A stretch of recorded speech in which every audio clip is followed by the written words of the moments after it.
Eu converso agora com o economista e professor da Faculdade do Comércio, Denis Medina. Muito bom dia para você, professor. Obrigado por ter aceito o nosso convite. Bem-vindo aqui à nossa programação. Olá, bom dia, Débora. Obrigado pelo convite. Professor, vamos lá, né?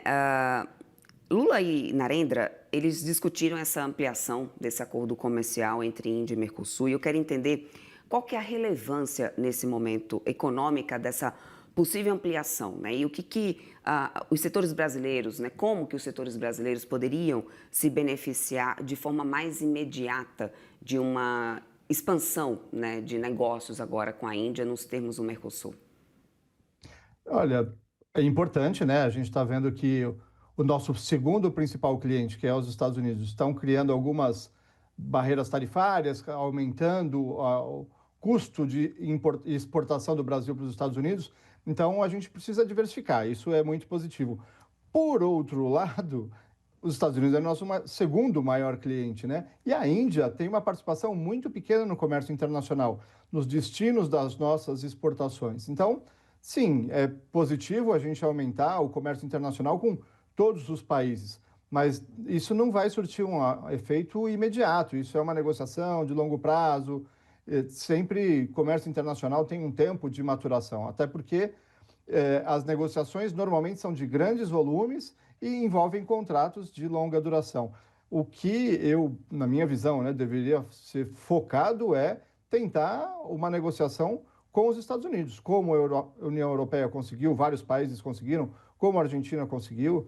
Não é bem isso que o Brasil está buscando. Buscando alternativas, sim, é positivo, mas também, simultaneamente, deveria estar buscando entendimento com os Estados Unidos, que eu acho que isso ainda está um pouco vago.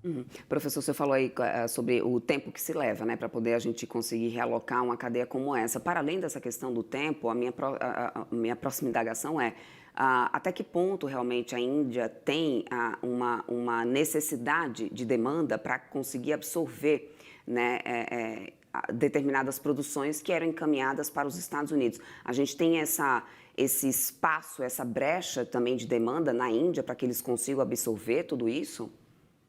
Não, não tem.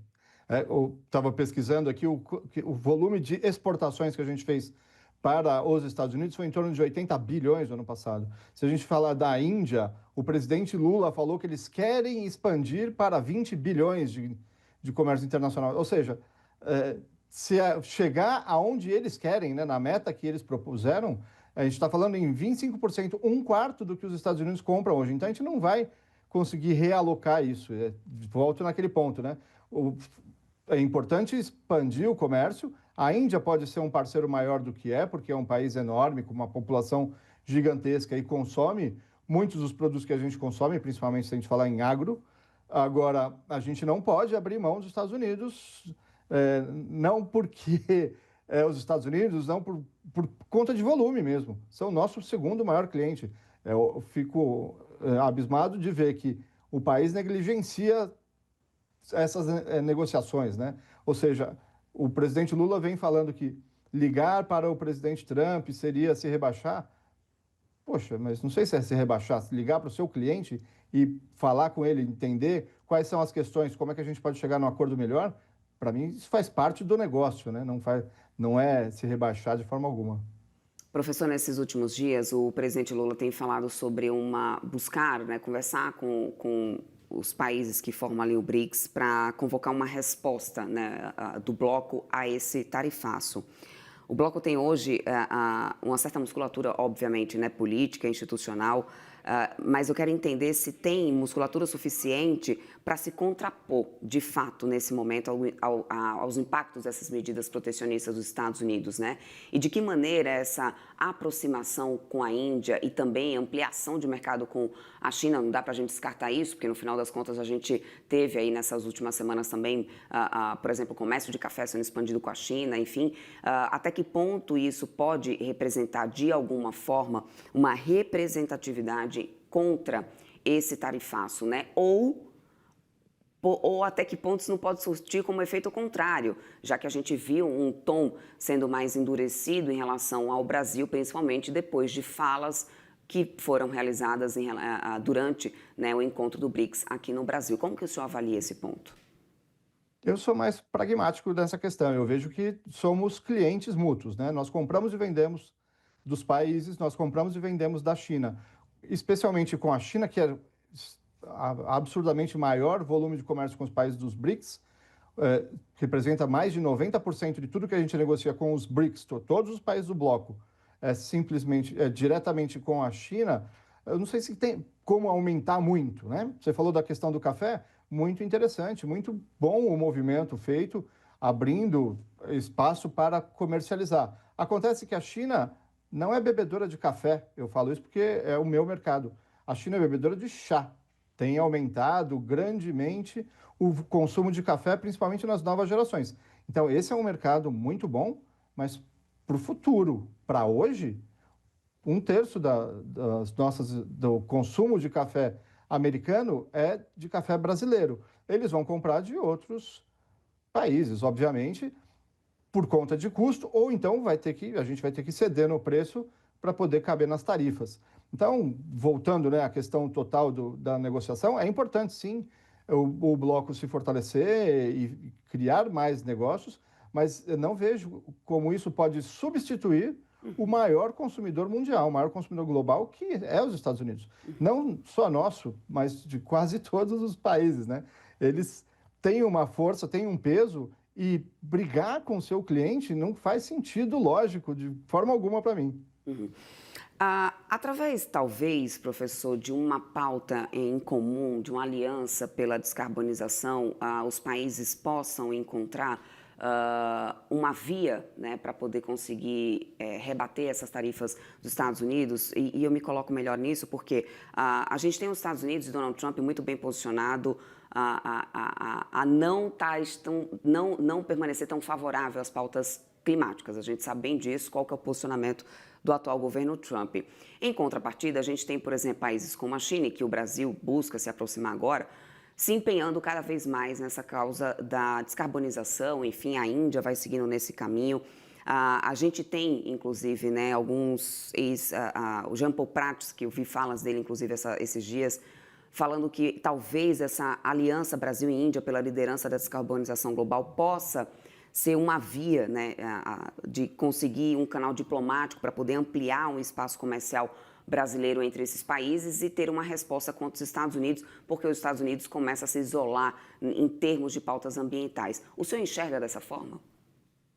Olha, eu vejo que tem que tomar cuidado com essa foco nisso, né? Obviamente é uma questão, é importante olhar, mas acho que essa questão da descarbonização, o que nos leva, né, a nos manter como um país agrícola?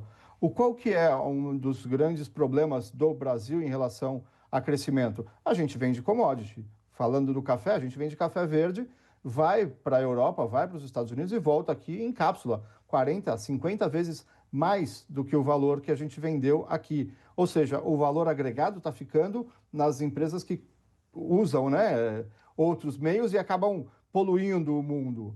Agora, eles poluem, a gente tem que se manter verde. Eu acho que a gente tem que trabalhar, na verdade, desenvolvimento industrial.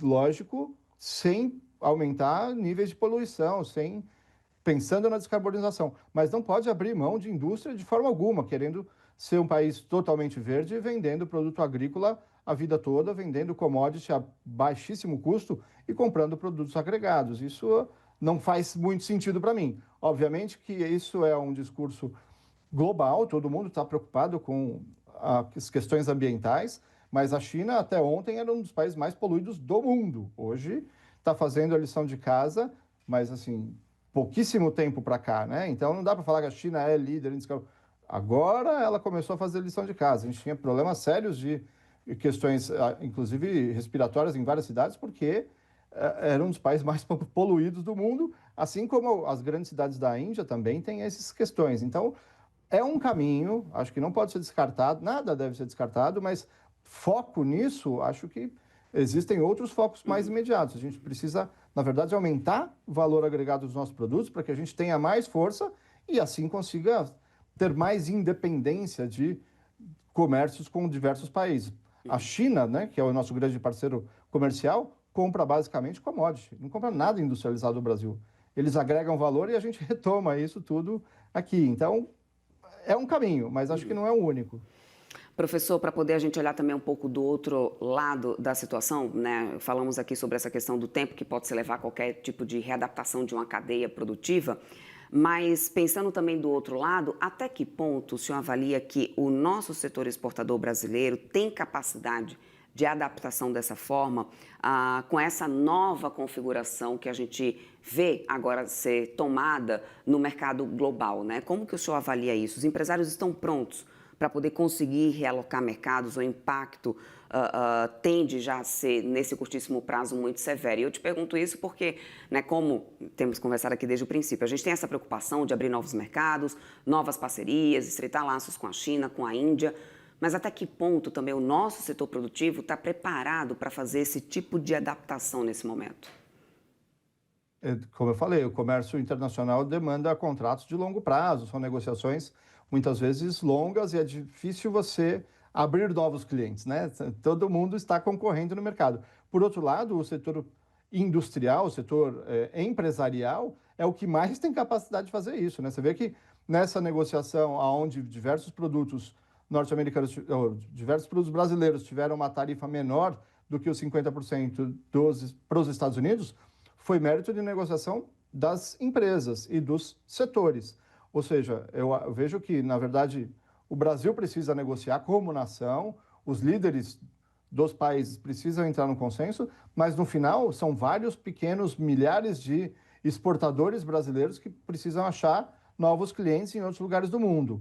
Nesse primeiro momento, um efeito que eu vejo é para a gente continuar exportando produtos para os Estados Unidos que tem essa tarifa de 50%, provavelmente a gente vai ter que mexer no preço de venda aqui, diminuindo as margens dos produtores, dos vendedores, isso impactando inclusive no resultado das empresas nacionais. Mas no médio e longo prazo, o caminho é justamente esse, é buscar novos clientes, buscar novos mercados, mas não pode abrir mão dos Estados Unidos, porque eles são os maiores consumidores globais de quase todos os produtos. Então, eles não vão deixar de ser nossos clientes, não vão deixar de ter uma importância, na minha visão. Agora, é óbvio, diversificar é importante, mas ainda vejo muita força nos Estados Unidos, né? Estamos aqui falando num canal de uma rede norte-americana. Diversos setores, principalmente de tecnologia com alto valor agregado, são americanos. Como é que a gente não vai consumir desse mercado? É essencial. Então, a gente precisa manter esses laços. E o setor produtivo, o setor empresarial, acho que tem maior capacidade de fazer esses movimentos com mais agilidade.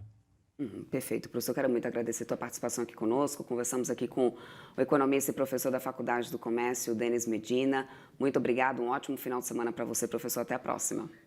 Débora, obrigado pelo convite. Ótima sexta-feira. Até mais.